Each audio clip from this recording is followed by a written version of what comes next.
জানেন কি, শিশুদের মধ্যে ৬-৭ বছর বয়স থেকে ১৫-১৬ বছর বয়সের মধ্যে নিয়মিত একটি নির্দিষ্ট রং করার ব্যবহার দেখে তাদের মনস্তত্ত্ব বিচার করা সম্ভব। ভাবছেন কি বলছি? আজকে আমি ভিডিওতে আলোচনা করতে চলেছি শিশুদের নিয়মিত ড্রয়িং করার একটি নির্দিষ্ট কালার দেখে তাদের মনস্তত্ত্ব বিচার করা সম্ভব।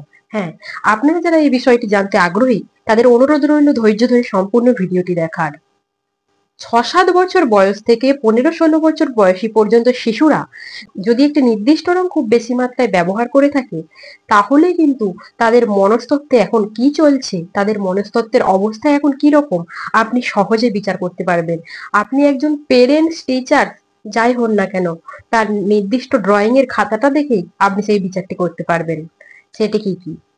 যদি দেখেন ৬-৭ বছর থেকে ১৫-১৬ বছর বয়সী শিশুদের ড্রয়িং খাতাতে লাল রঙের ব্যবহার অতিরিক্ত মাত্রায় বেশি, তাহলে বুঝে নিতে হবে ওই শিশু খুবই রাগী এবং জেদি প্রকৃতির। যদি দেখেন শিশুদের মধ্যে অরেঞ্জ রঙের ব্যবহার করছেন, তাহলে বুঝে নিতে হবে ওই শিশুটি ফ্রিডম চাইছে এবং তার অ্যাটেনশন সিকিং রয়েছে।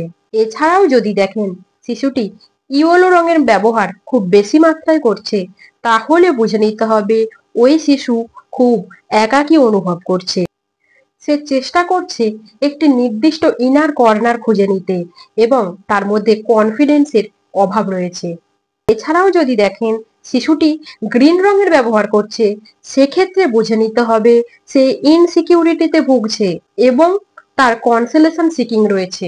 যদি দেখেন শিশুটি ব্লু রঙের ব্যবহার করছে, সেক্ষেত্রে বুঝে নিতে হবে ওই শিশুটি একাকী অনুভব করছে এবং সে তার ইমোশন লুকিয়ে রাখার চেষ্টা করছে। যদি দেখেন শিশু পার্পেল রঙের ব্যবহার খুব বেশি করে থাকছে, সেক্ষেত্রে বুঝে নিতে হবে ওই শিশু ফ্যান্টাসির জগতে অর্থাৎ কল্পনার জগতে বেশি থাকতে পছন্দ করছে। যদি দেখেন শিশুদের মধ্যে ব্ল্যাক রং ব্যবহার করার প্রবণতা খুব বেশি, সেক্ষেত্রে বুঝে নিতে হবে ওই শিশুর কোনো একটি নির্দিষ্ট বিষয়ের প্রতি ফোবিয়া অর্থাৎ ভয় এবং ডিপ্রেশন এবং হোপলেস রয়েছে। যদি দেখেন শিশু হোয়াইট রং ব্যবহার করছে, তাহলে কিন্তু ওই শিশু নিজেকে আইসোলেশন করে নিয়েছে এবং নিজের ইমোশন গুলোকে লুকিয়ে রাখার চেষ্টা করছে। এই ছিল আজকের ভিডিও। তাহলে আপনার আশেপাশে শিশু থেকে থাকলে তার ড্রয়িং করার খাতা দেখেই বুঝে নিতে পারবেন তার মানসিক অবস্থা। আজকের ভিডিওটি কেমন হয়েছে জানাতে ভুলবেন না। ভালো লাগলে ভিডিওটি শেয়ার করতে পারেন। এমন অজানা তথ্য পাওয়ার জন্য চ্যানেলটির সাথে থাকুন। ধন্যবাদ।